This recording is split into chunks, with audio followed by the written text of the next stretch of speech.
All right, good afternoon, ladies and gentlemen. I'm Michael Heath. I saw you earlier today, and today in this session I would like to talk to you about what the components are for writing of a good book. Now, in order to do this, I really do need to take a second, and I need to read a quote to you by P.G. Wodehouse. And then you will sort of get the idea of where I'm coming from on this. And it says, "It has been said that an author who expects results from a first novel is in a position similar to that of a man who drops a rose petal in the Grand Canyon in Arizona and listens for the echo."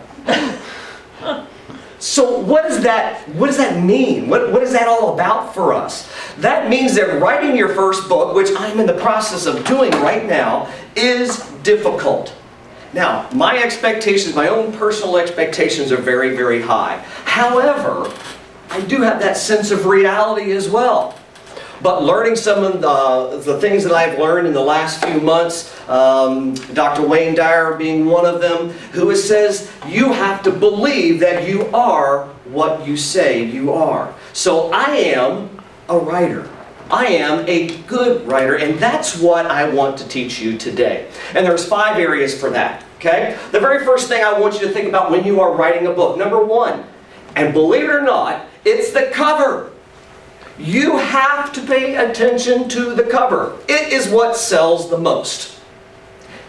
Forget your content. If your cover does not allow people to get drawn in to pick the book up off the shelf, then you will not have a sale. Second thing, and that is the theme of your book. You have to make that theme relevant to people. Why do they want to read this material that you have put out for them? What benefit does it have for them when you are writing this book? The third thing, characters. You want to have solid, foundational characters. People that either can relate to or that they despise, depending upon the type of book that you're trying to write. The next thing is, the fourth thing is, what do you want your people to take away from the writing of this book? What's the end result of the book? Do you want them to have a good feel-good feeling about it? Do you want to have the animosity? Do you want to have the hatred? Whatever that particular mode happens to be for you.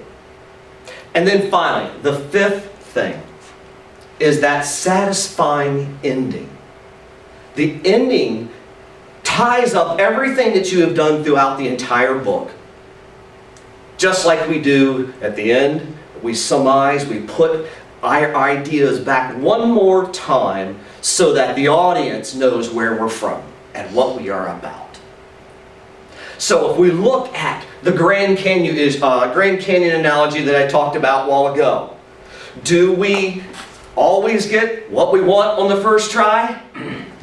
Maybe, but maybe not. So our reality needs to be there in and of itself.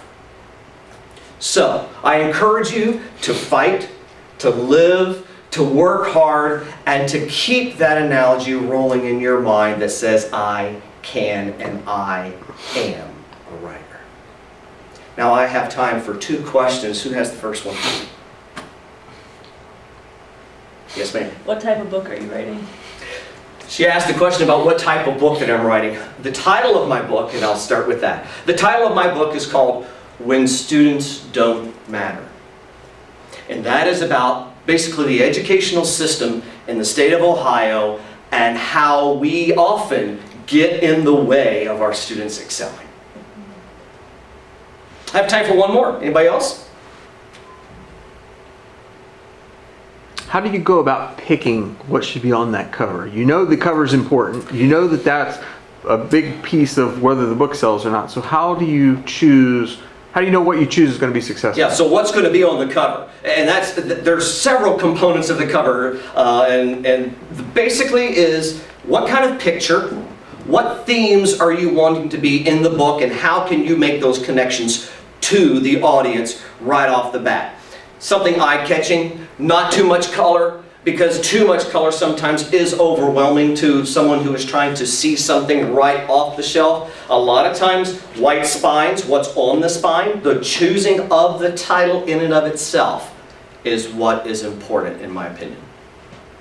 So thank you. Any other questions?